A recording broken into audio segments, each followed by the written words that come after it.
Hello les gars, bonjour, bonsoir, dépendamment de l'heure à laquelle vous allez me regarder. J'espère que vous allez bien, j'espère que ça va.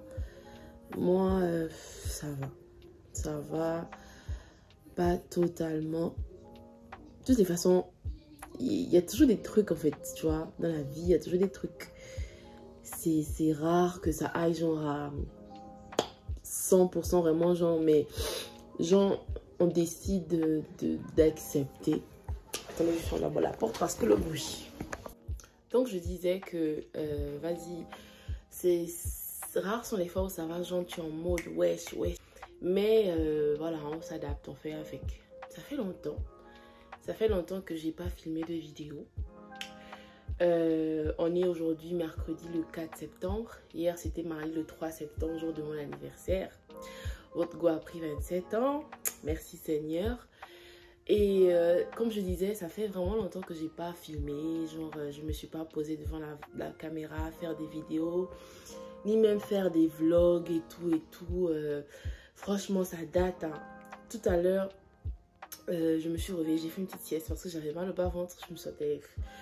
Wesh, j'avais mal au bas-ventre. J'ai dormi et je me suis levée, j'étais là. J'ai appelé mon fils qui est en train de jouer parce que ouais, je suis encore à Libreville. Voilà, je suis encore à Libreville. J'ai appelé mon fils, il a pris son bain, nous a mangé, bref, les trucs de daronne, hein, vous savez. Et je me suis dit, bah, ça fait longtemps que j'ai fait des vidéos en fait. Et justement, ce qui me conditionne plus ou moins, c'est parce que je me dis, bon, hormis dans les vlogs, que je peux être un peu un genre.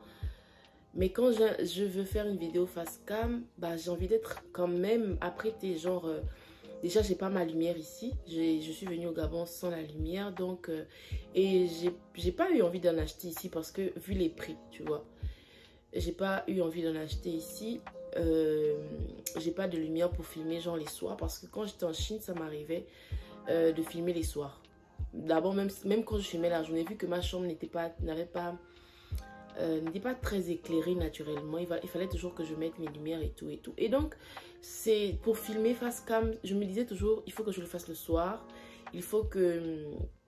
voilà quoi, pas que je le fasse le soir, il faut que je le fasse la journée à cause de la lumière du jour. Il faut que je sois apprêtée, je sais pas, un truc.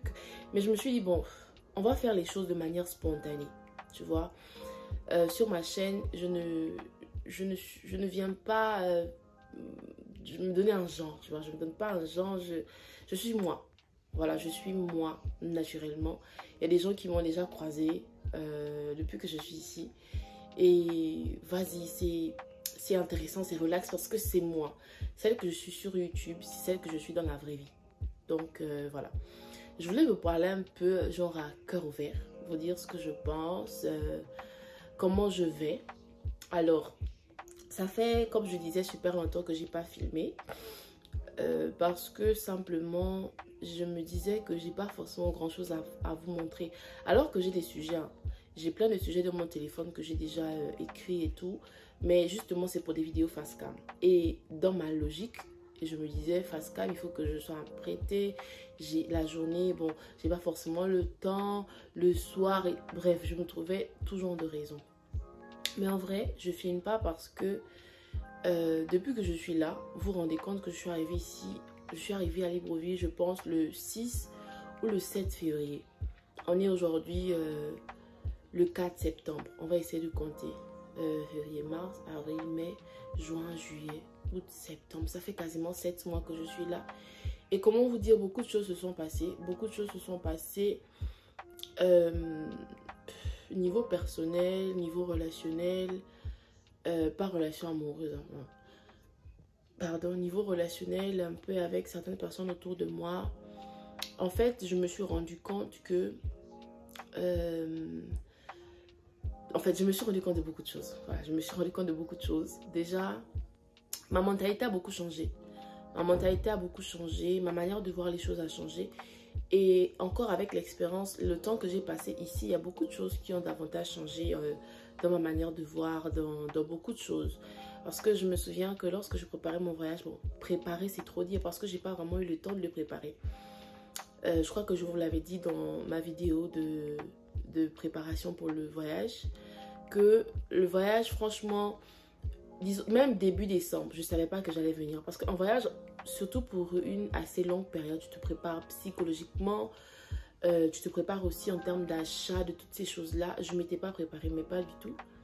Donc, ce qui fait que début décembre, je sais pas forcément que je vais voyager pour le Gabon. C'est genre mi-décembre, début janvier, parce que je crois qu'on a pris des vacances. On a pris des vacances début janvier, je pense, ouais. Début janvier. C'est là que les choses se préparaient davantage et tout. Mais c'était un peu chaud. C'était un peu chaud et tout. Du coup, j'avais pas pu me préparer véritablement. Mais je priais. Je disais au Seigneur, aide-moi. Je sais que où je vais. La vie est faite de saisons. La vie est faite de saisons. Je ne sais pas ce qui m'attend. Bon, je ne sais pas ce qui m'attend. C'est vrai que je connais un peu la mentalité des gens. Je connais un peu la mentalité des gens avec qui je vivais avant de partir. Et je me disais, Seigneur, ce sera ça le plus difficile. Ce sera ça le plus difficile pour moi, de pouvoir affirmer la Jess que je suis devenue, tout en respectant les gens, mais surtout en emmenant les gens à accepter qui je suis, comment je vois les choses, et voilà quoi. Et donc quand j'arrive au départ, je prends un peu les marques, j'essaie un peu d'observer, de voir comment, voilà quoi. Et je me rends compte que bon, effectivement, les choses n'ont pas vraiment évolué ici, franchement, pour beaucoup.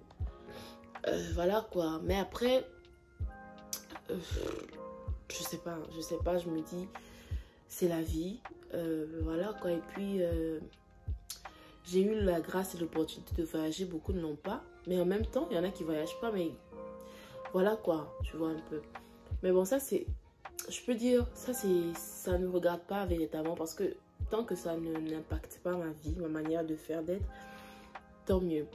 Du coup, voilà, j'arrive, regardez, je vous filme même avec un petit short. Comment vous dire que je n'étais pas apprêtée, hein. Regardez.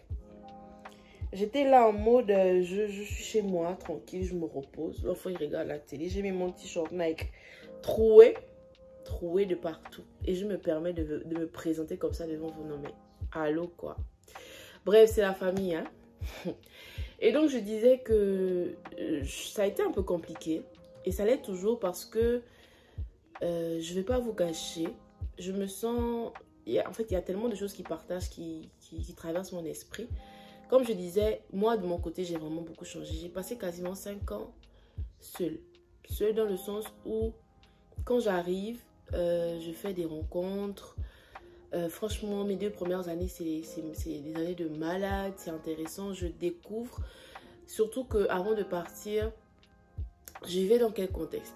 Je vivais avec mon fiancé, notre enfant, mon fils. Et...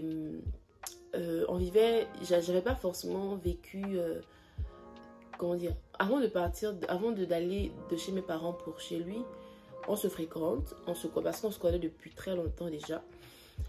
Mais j'étais pas le genre de personne qui sortait beaucoup. J'étais assez casanière, ma mère n'aimait pas me faire sortir, elle n'aimait pas que je sorte. J'avais pas vraiment de vie sociale, si ce n'était quand j'allais à l'école ou peut-être à l'église. Donc j'avais des sorties limitées, j'avais pas beaucoup d'amis. Beaucoup plus des connaissances, des gens avec qui j'ai appris et tout, mais des amis non, franchement, même jusqu'aujourd'hui d'ailleurs. Et donc, lui et moi, on a un enfant, je tombe enceinte en 2015, j'accouche en janvier 2016 et on perd notre enfant en décembre 2016. Et donc, suite à ça, on décide de se mettre, de vivre ensemble parce que on veut pas vivre certaines choses. À ce moment-là, on n'est pas chrétien et tout et tout. Et donc, je quitte de chez ma mère pour aller chez lui. Et vivant au foyer, pour moi, c'était juste la continuité. Tu vois, je vivais chez ma mère, enfermée, nettoyée, rangée. J'étais plus ou moins comme une femme de maison, tu vois. Et c'est ce que j'avais continué quand j'étais allée chez lui. Du coup, je quitte de chez ma mère pour aller au foyer où c'est la même chose. J'ai pas forcément de vie sociale. Je suis à la maison. Avec le décès de notre fille, j'ai fait quasiment... Je ne sais pas combien d'années de dépression j'ai fait. C'était compliqué. Et quand je voyage, je me souviens que ma meilleure amie, d'ailleurs elle est toujours, m'avait dit à l'époque, Jess, quand tu vas voyager, je crois que ça va beaucoup, ça va te changer. Tu vas apprendre à te connaître parce que j'ai l'impression que tu ne te connais pas forcément, vas-y. Et c'est exactement ce qui s'est passé. J'ai appris à me connaître tout le temps que j'ai passé en Chine, seule, avec des autres et tout et tout. C'était beaucoup de choses, mais vraiment j'ai appris à me connaître. J'ai appris à discerner quel genre de personne je suis, ce que j'aime, ce que je n'aime pas. J'ai appris à beaucoup plus exprimer ce que je ressens, même si ça ne plaît pas aux gens, mais il faut que je dise. J'ai pas envie de m'étouffer pour plaire aux gens. Après, ça dépend des contextes, mais vraiment de base, je peux pas supporter des choses qui m'épuisent dans mon âme, en fait, dans ma paix, dans ma tranquillité, qui bouffent mon énergie, parce qu'il faut, il faut rentrer dans un certain moule, avoir peur des gens.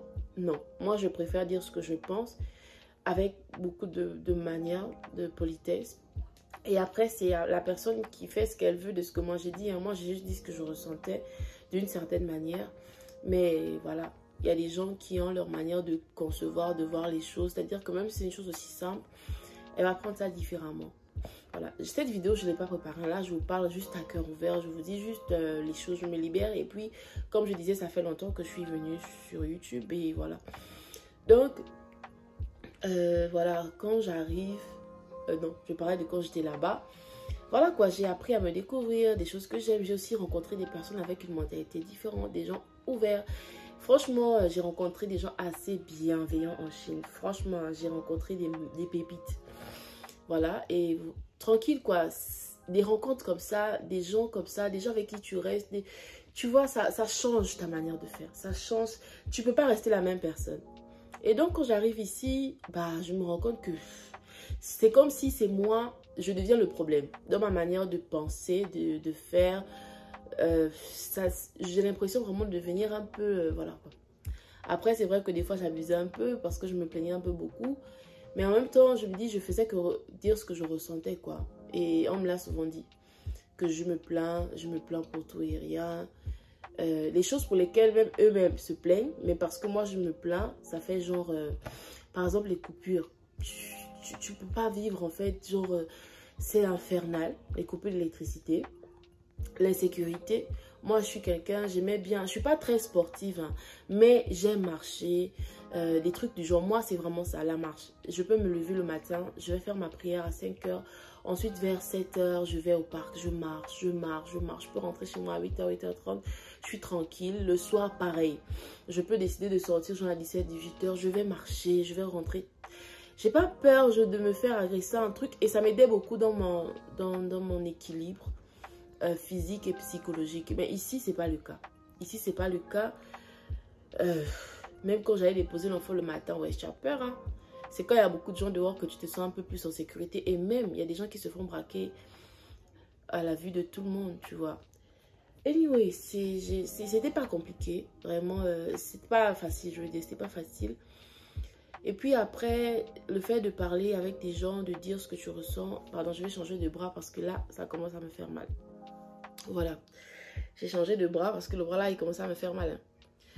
Donc je disais, le fait d'en parler tout le temps, bah voilà, les gens ils le prenaient souvent mal, que oui, tu te plains, nanana, et puis j'avoue honnêtement, parce que je veux pas leur jeter la pierre en disant, ils m'accusaient de me plaindre, j'en faisais peut-être un peu trop, honnêtement, mais c'était vraiment une manière à moi d'exprimer, et je peux dire que j'ai vécu quand même une petite déprime. J'ai vécu une petite déprime pendant très longtemps parce que j'ai changé de vie mais de manière brusque. Vraiment de manière brusque. Je quitte d'un endroit où je ne m'occupe que de moi. Je suis cosy. En fait, mon temps, je le gère comme je veux. Sauf en période d'école. Mais même là encore, je vais à l'école mais après, je fais ce que je veux, tu vois. J'ai ma vie, je suis tranquille, je m'occupe de moi. Je suis dans un pays où tout est accessible à des prix. Mais laisse tomber, tu vois. Et je viens ici, la vie au Gabon coûte cher. La vie coûte cher ici. C'est compliqué. Et sachant que je viens chez moi, je décide, depuis la Chine, je sais que quand je vais au Gabon, je ne peux plus vivre dans les mêmes conditions que je vivais avant de voyager. Donc, il faut que j'ai un chez moi et tout et tout. Et voilà, en fait, pour que ça se passe ainsi. Et au départ, c'est compliqué parce qu'on se dit, bah, en fait, on a maintenant un nouvel endroit où on va aller, on va chiller, on va aller passer du temps. Mais moi, non. C'est pas comme ça que je vois les choses. Hein. Comme je dis, je quitte d'un endroit où je suis seule. Tout le temps, sauf quand je décide d'être avec les autres. Ce qui veut dire que les moments que je passe avec les autres, c'est je décide. Bon, la caméra, le flash a décidé de s'arrêter parce que le téléphone chauffe les choses des iPhones. Oh là là. Bref, j'espère que vous allez me voir. Et puis, désolé, mais vous allez devoir me subir comme ça. Parce que si j'arrête, j'ai peur de perdre le fil des idées, tu vois. Donc, je disais que pour beaucoup, c'était en mode, ouais, on a maintenant un endroit de chill. On va aller passer du temps. Ça sera comme ça, nanani, nanana, genre, wesh. Mais moi, non. Moi, je veux rester seule chez moi. Je vais être chez moi seule avec mon fils, en fait. Je ne fais de mal à personne. Je ne dérange personne. Selon moi, hein, c'est normal, c'est logique. Mais c'était pas vu comme ça. Et avec justement la manière de faire, de vouloir vraiment rester dans mon coin. Peut-être que j'ai pas eu la bonne manière, mais en même temps, j'ai pas insulté les gens. J'ai juste essayé de vraiment dire les choses en mode j'ai envie de rester chez moi, je veux rester seule. Voilà quoi, en mode si tu viens chez moi, il faut me prévenir, genre demande-moi. Tu débarques pas chez moi, moi je débarque pas chez les gens, sauf chez ma meilleure amie. Hein. Encore, c'est ma meilleure amie, voilà. On a une relation vraiment, c'est une longue histoire, franchement. Et même quand je vais chez elle, je vais l'appeler que bon, ok, peut-être demain je vais passer ou je suis en train d'arriver chez toi, qu'est-ce que tu fais? Et puis parce que je sais qu'elle a un bébé, et généralement je vais, c'est pour l'aider. En vrai, je vais pas pour me tourner les pouces en mode ouais, je fais la belle vie dans sa maison. Non, je vais l'aider. Je vais l'aider avec le bébé parce que je sais ce que c'est que d'être une maman bébé seule. Parce que son chéri va au travail, elle est seule à la maison avec le bébé. Je sais ce que ça fait. Et donc, voilà, je vais pour l'aider, soit avec l'enfant, soit pour les tâches de la maison. Mais... Et je le fais avec tout mon cœur parce que j'aime ça. J'aime l'aider. Et voilà. Donc, ça a été un peu compliqué. Et j'ai senti vraiment que beaucoup de gens se sont un peu retractés. Parce que pour eux, dans leur logique, c'était la même Jess à qui ils avaient affaire autrefois. La Jess qui ne savait pas dire non. La Jess qui ne savait pas dire ce qu'elle ressent. La Jess qui acceptait tout et rien pour plaire. La Jess qui se faisait un peu marcher dessus. Franchement, je vais utiliser ce terme-là, surtout par les membres de mon entourage très proche. Parce que je peux dire, j'avais pas de véritable personnalité. Comme je disais, ma vie, jusqu'à ce que je voyage, en tout cas, je vivais soit pour ma mère, soit pour mon fiancé. Parce que j'ai d'abord vécu chez ma mère, ma famille, nana, après j'ai vécu chez mon fiancé. Et pour moi, ma vie, quand je parlais de moi, c'était vraiment ça. Ce qui fait que j'étais très pesante même pour lui parce que, vas-y, j'avais pas de personnalité. Bref, ça c'est encore autre chose, tu vois. Et donc, voilà. Ça m'a valu beaucoup de choses. Hein. Et en même temps, c'est vrai que, est-ce que ça me gêne tant que ça? Honnêtement, être seule, ne pas avoir trop de gens autour de moi, bon, en vrai, ça me gêne pas tant que ça. Ah, il y a des moments. Il y a des moments où, voilà, j'ai envie d'être avec des gens. Parce que comme je vous ai dit, moi, je décide. Hein. Et en même temps, quand les gens aussi veulent être avec moi, ça dépend de la manière ou ça dépend de comment ils sont. Moi, je ne veux pas être avec les gens qui puissent ton énergie. Des gens qui sont là, tu as l'impression que, bon, ils saoulent en fait. Non, tu vois. Et voilà, parce que ça peut faire comme si je suis trop égoïste. En mode, c'est moi qui décide, c'est moi qui fais... Voilà, si les gens veulent être avec moi, les gens veulent passer du temps avec moi, je vois si c'est disponible en fonction de mon emploi du temps, en fonction de ce que j'ai. Aussi, en même temps, je ne vais pas inviter les gens chez moi pour venir, on va se regarder. Il faut que je reçoive les gens. C'est tout ça. Et justement, c'est aussi une chose que j'ai... En fait, j'ai envie de faire une vidéo où je parlerai des mentalités africaines qui, moi, aujourd'hui, m'épuisent, en vérité. C'est-à-dire que les gens, pour eux, dans leur logique, comme je vis chez moi, je suis avec mon fils, bah... faut que je les reçoive. Genre, si on doit se voir, je dois les recevoir. Je dois faire à manger, je dois... Mais wesh, genre, c'est écrit ouf. On peut se voir dehors, on peut programmer une sortie, on va manger un truc, on va se balader, même si on mange pas. Franchement, je sais pas, parce qu'après on va me dire, oh oui, tu n'es pas en Chine ici, tu veux trop comparer les pays. Mais oui, je suis pas en Chine, il y a des choses que je ne vais pas comparer. Je ne vais pas comparer les routes, je ne vais pas comparer beaucoup de choses. Mais quand même, on peut aller marcher. Il y a la baie des Rois, il y a la plage, il y a beaucoup de choses. Si on veut se voir, ça fait longtemps qu'on s'est vu, on veut passer du temps. Pourquoi tu veux forcément venir chez moi? Pourquoi tu veux venir chez moi après pour me dire j'ai envie de manger ça, je veux ça, wesh. Genre, je travaille pas. Vous savez pas comment je vis, comment je fais, comment je m'en sors. Bref, c'est tout ça qui... c'est un peu chaud, hein. Je vous assure que... Mais, franchement, moi, j'ai pas de regrets. Quand je dis à une personne non, parce que je sais que c'est bon pour ma santé mentale. Franchement, j'ai pas de regrets. Ça peut être cru parfois. C'est difficile à accepter, surtout, comme je disais, lorsque tu as eu affaire à une personne qui, de base, n'agissait pas de cette manière-là. Et aujourd'hui, c'est différent. Je te dis, mais qu'est-ce qui se passe, genre? Tu vas te sentir mal en mode, alors que c'est pas personnel, quoi. C'est juste que il faut savoir faire les choses par priorité. Bon, j'ai beaucoup parlé, hein. Franchement, pour une vidéo qui n'était pas préparée, j'ai beaucoup parlé. Pour vous dire, j'ai tellement de choses dans mon cœur actuellement. Et je me disais à chaque fois, je vais vider mon sac quand je serai en Chine. Je vais vous faire des vidéos pour parler un peu de mon ressenti, de mon séjour ici, de comment j'ai vécu les choses. Mais vous voyez, en fait, il y a tellement de choses à dire. J'espère encore pouvoir en parler. J'espère vraiment pouvoir en parler encore avec le temps et tout et tout. En tout cas, je vais m'arrêter là pour aujourd'hui, hein. J'espère que ça vous aura plu. Ça fait longtemps, hein. Et puis, souhaitez-moi joyeux anniversaire. Parce que oui, c'était certes le 3, mais on est toujours en septembre. Voilà, en tout cas, je vous fais plein de bisous. Prenez soin de vous, vraiment prenez soin de vous. Chérissez les gens qui sont présents dans vos vies, qui vous aiment véritablement, qui sont là. Après, les gens, ils sont pas parfaits. Ils sont pas parfaits, mais aimez-les. Manifestez-leur votre amour du mieux que vous pouvez. Voilà. Et voilà, mettez toujours Dieu au centre. Mettez Dieu au centre parce que je pense que si je tiens jusqu'à présent, c'est vraiment la grâce de Dieu, hein. Et je me suis toujours dit que Dieu, dans toutes les circonstances, dans toutes les étapes de ma vie, il veut m'enseigner quelque chose. Donc, je prends. Peut-être que je ne fais pas forcément bien les choses, je ne suis pas parfaite. Mais je les prends. Et comme on dit, j'accepte et mon cœur reste ouvert. Donc, prenez bien soin de vous. Je vous fais plein de bisous et on est ensemble.